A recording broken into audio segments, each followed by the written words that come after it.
Hello everyone, this is Shaneghoul here.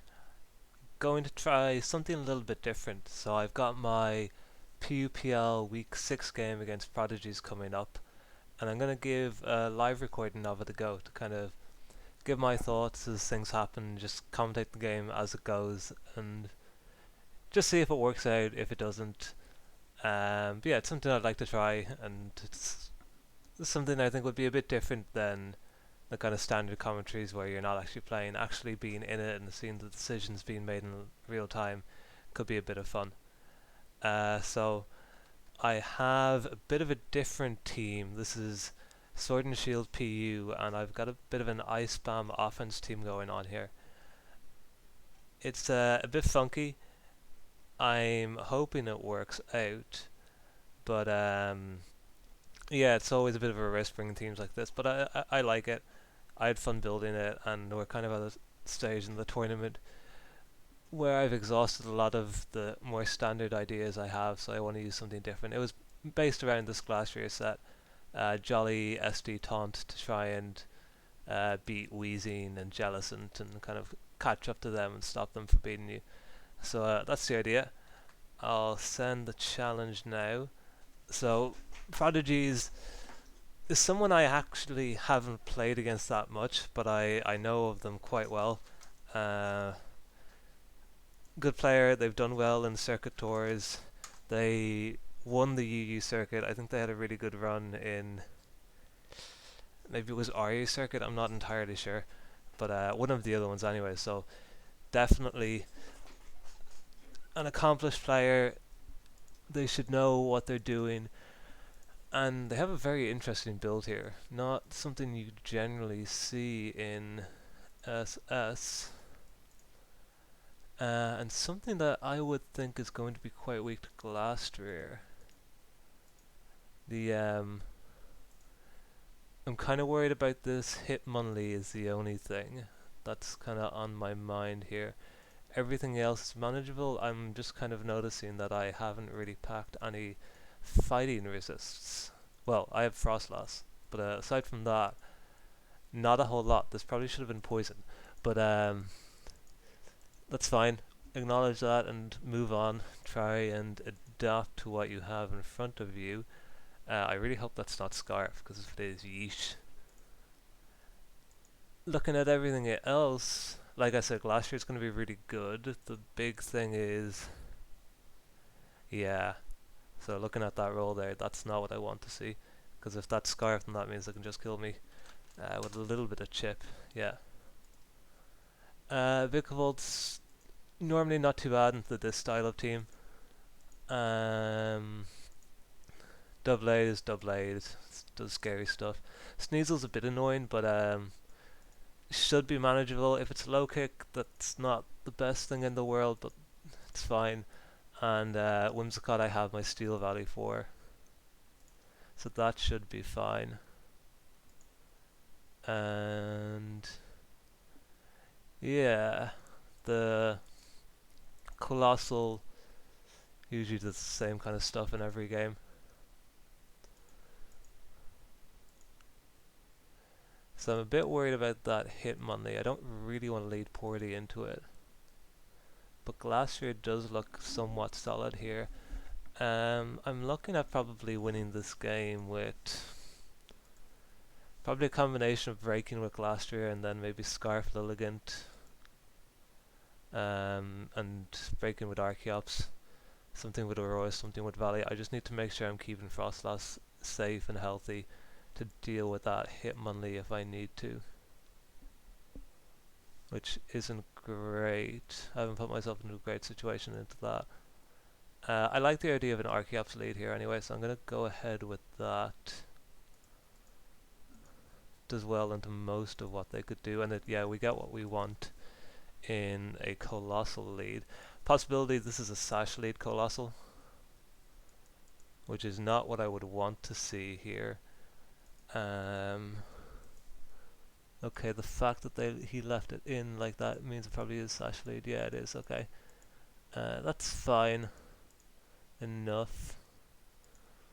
Again, not really the matchup I wanted to see.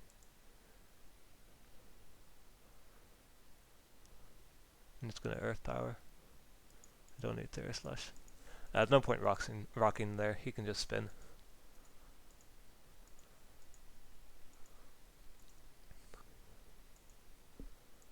I guess maybe you rock there and hope they rock blast, and then you come in and revenge kill it with something, but yeah, that probably would have been the better play. You do it the first turn. It's not like Rapid Spin is doing so much damage to Archeops that you need to preserve it or anything, but it's fine, it's not a big deal. Right, so we see the Sneasel come in.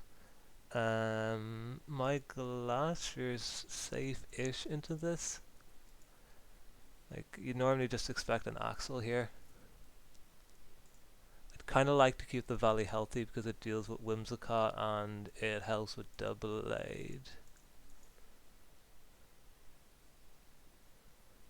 So yeah, we'll go Glacier, see what we get out there. And we see a Life Orb Triple Axle Sneasel, which is good for us in a certain sense. It probably means it's also low kick though. Oh, maybe it isn't. Life Orb's a weird set to see on that, as they only get 2 hits on it. Like, what are you dropping? There's not a lot you can drop. So I'm just going to high horsepower here. It will potentially kill, it will do a lot of damage to an incoming Doublade. Vikavolt comes in instead. That's not really what I wanted to see. So this can freely Bug Buzz on me if it wants, but it can't get an agility plus a Bug Buzz, which is good. I'm still really worried about that Hitmonlee because I'm thinking it's going to be like Curse White Herb, which I'm just going to lose to if it is. Okay, so we see the Bug Buzz come out. Yeah, that's fine. That's about expected.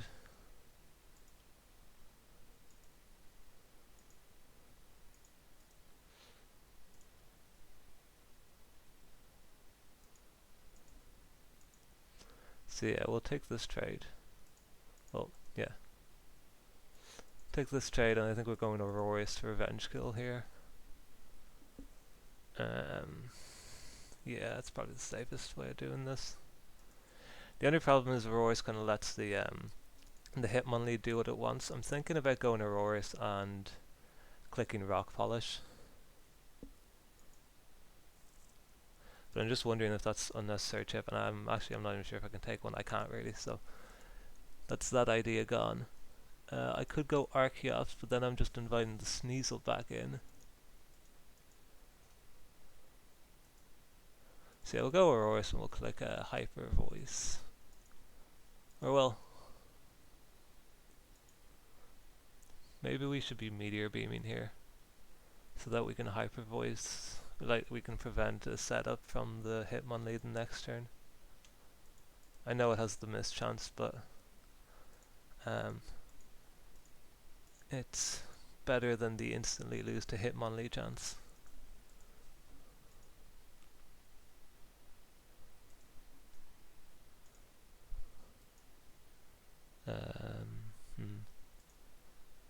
Yeah. I'm just kind of like, as I'm doing this, I'm looking at the calc of my stuff into his shit, I missed, into his Pokemon, or yeah, I'm looking at the calcs into his Hitmonlee and stuff, but I don't think it really matters now. That's in an offense versus offense matchup like this. If you miss a move like that, that tends to be game over. So I'll go Valley here. At this stage, I'm probably looking at trying to get a burn onto the Hitmonlee with my Valley.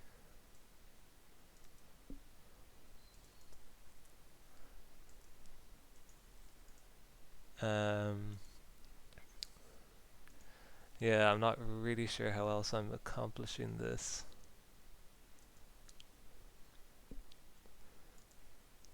Because if it is Curse White Herb, we'll probably see it come in now if it is. Although, it doesn't love the idea of taking a multi-attack, so maybe that will scare it off a bit, because if I'm attack invested, whoops, not like that. Okay, I don't know how to put it in. But if I have more attack than I currently do, and he's on 0 HP, which he doesn't know what my EVs are, what I'm running, um, then he might not be able to take that multi-attack, so that might scare him off a little bit. So I think we might end up seeing a Doublade come in here, which I would be fine with.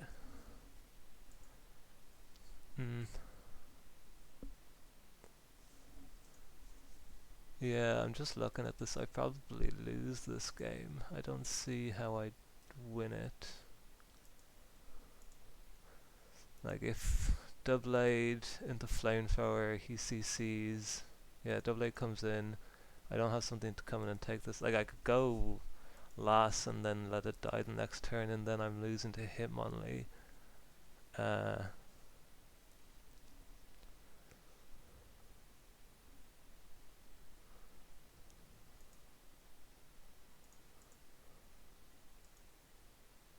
I can't really, like I can't go Lily.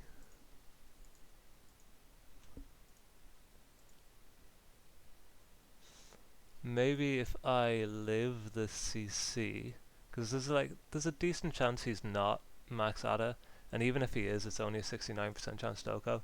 If I live this and then I can get a Healing Wish off and win with Sylvally, provided I can kill that Hitmonlee, I think that's my best chance here. I'm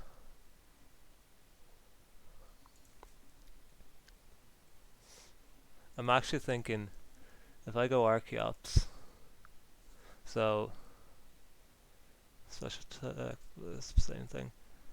If I can go, like if he's gonna see here, if I can force him to lose some defense EVs by going Archeops. Oh, he goes to the SD. Okay, well then I'm going to lose the game, I think. Oh no, it's not too bad. It's actually not the end of the world. Yeah, I live this.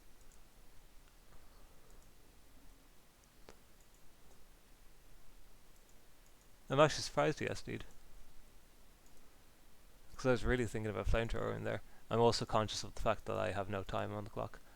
And I think this recording is giving me a bit of input lag, but I've mapped out in my head how I'm going to win this game, so I'm not really like I don't need to take a lot of time on these moves, if that makes sense.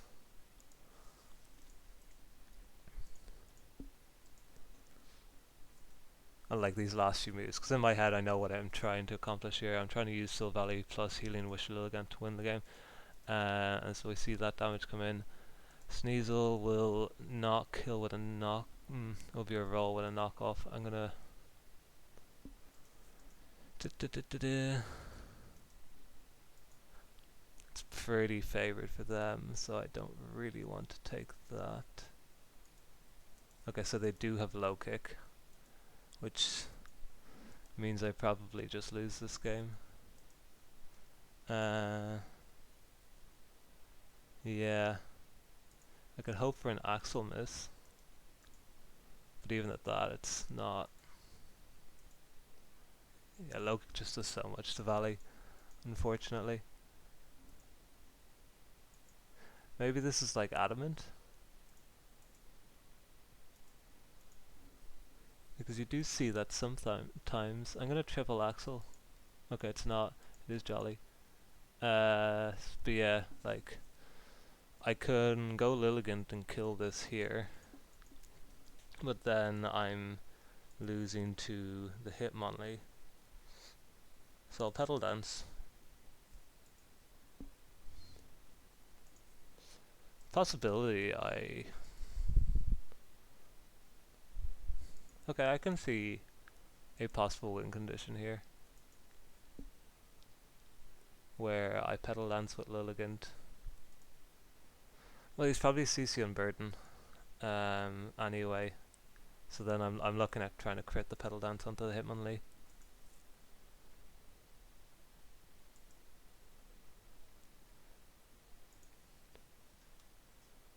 And this is all dependent on me getting this roll, which 12% chance, and him having no HP investment, which isn't very favourable for me. But We will see how that goes.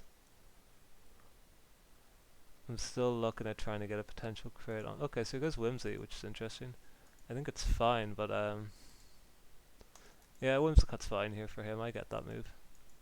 Moonblast does a lot, so he gets that max roll he expects. If I can crit this, no, okay. If I can, well, I'll live this, and then we see the Lee come in. We multi-attack. Oh, he's fast, so he's Scarfly. Okay. I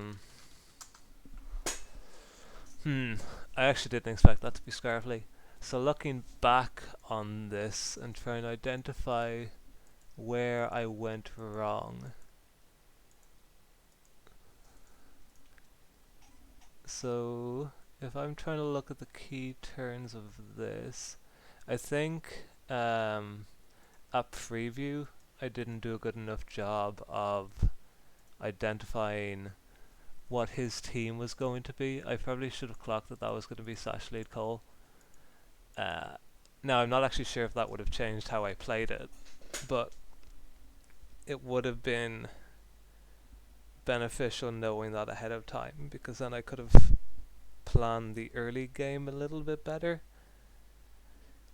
I think this turn, this turn I should have rocked. Possibility that doesn't matter anyway because he rapid spins that turn, but if he had rock blasted as I rocked, I would have been much happier with that position than the one it ended up in. I could have had that, and then I guess come in with Auroras to revenge kill would have been my play, and then I go from there. Just getting hazards would have been very nice against this team. Just for the Sneasel, for the Vikavolt, it just generally would have been helpful. And then this turn was fine. I was happy with the Glastrier. So I high horsepower this turn. In hindsight, maybe I should have just Icicle Crashed, because what I was worried of was the low kick. But yeah, I don't know. I think I was fine to high horsepower there. It's crashing is a very aggressive play there, and I'm not sure I would have been happy making that. So that's fine. Vikavolt comes in. Don't really have another option here. Actually, looking at it, I think I should have gone hard into Auroras on this turn. Not this, like this turn. That way I get to preserve the Glastrier.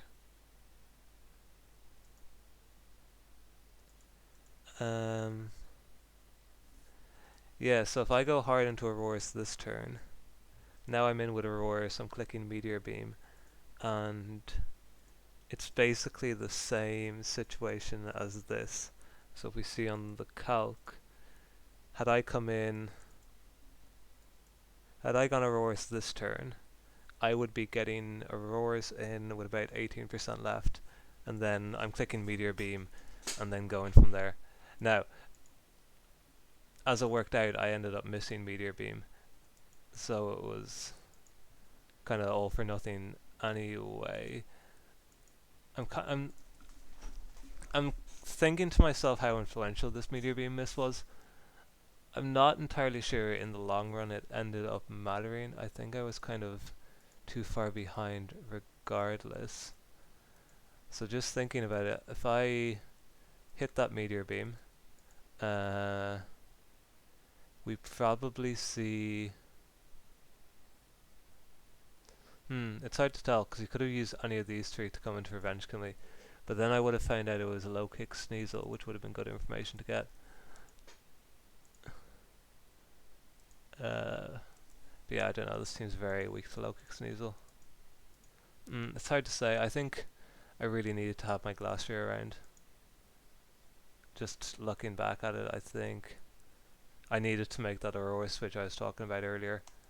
And then from here, This was fine.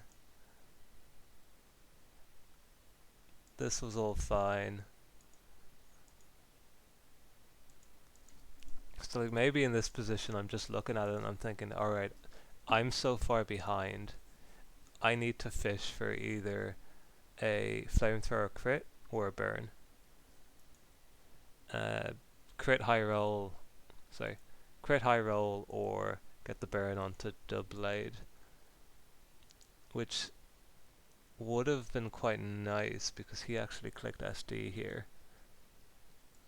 So, like looking back on this, if I flamethrower on his SD, so I to clarify, I think him clicking SD was a big mistake. I think he needed to close combat there. I don't think I can do anything to punish it properly. But if I flamethrower fishing for critter burn and he SDs, then I flamethrower the next turn and take him out, and then we end up in this situation with my 41 Valley, but I still have my extra sack in the Archeops. And then, so from here, leave Valley in, or no. So I've got my Archeops sack at 75. From this position, I go into Archeops, let it die to the Sneasel, which will probably be 2 Life Orb hits, because I don't think it drops to a knockoff. No, it wouldn't, because I used up my item. So it's 2 Life Orb hits. I get to come in with Lilligant and click Petal Dance, which will take it out from the range it was at 71 it would have been at. Yeah. Then from there, it kind of depends on what he does. So in our previous example, he went Whimsicott and Moonblasted, which... So actually I'm thinking about it now and I'm looking at... I would have had to have gone Lilligant to click Leaf Storm, not Petal Dance, because I can't get myself locked in and lose to Whimsicott. But, I don't know, I think regardless I'm losing that game. It just... the turns don't work out the way they need to. Him being Scarf Hip only, basically, means that it's very tough for me to find a way. I probably needed to...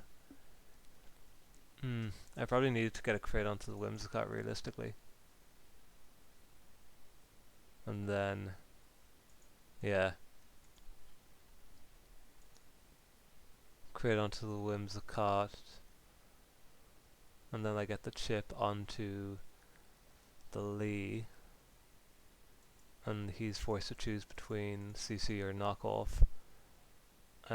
So he can't kill both the Frostlass and Silvally, I don't think, depending on Silvally. Yeah, because Silvally would be at 35. Yeah, so looking at it from that position, I still would have needed a crit from a crit Petal Dance from Lilligant. I think had I had my Glastrier around, it would have been a different endgame though. And maybe had I hit the Meteor Beam, it's hard to tell. But yeah, that was just a kind of... I enjoyed that. It was fun to kind of ramble about the thought process. Shame it wasn't in a game I won. But yeah, I hope that gives you a bit of an idea of what goes into these games, and the kind of thinking that happens behind them. So thanks for watching, and I'll see you in the next one.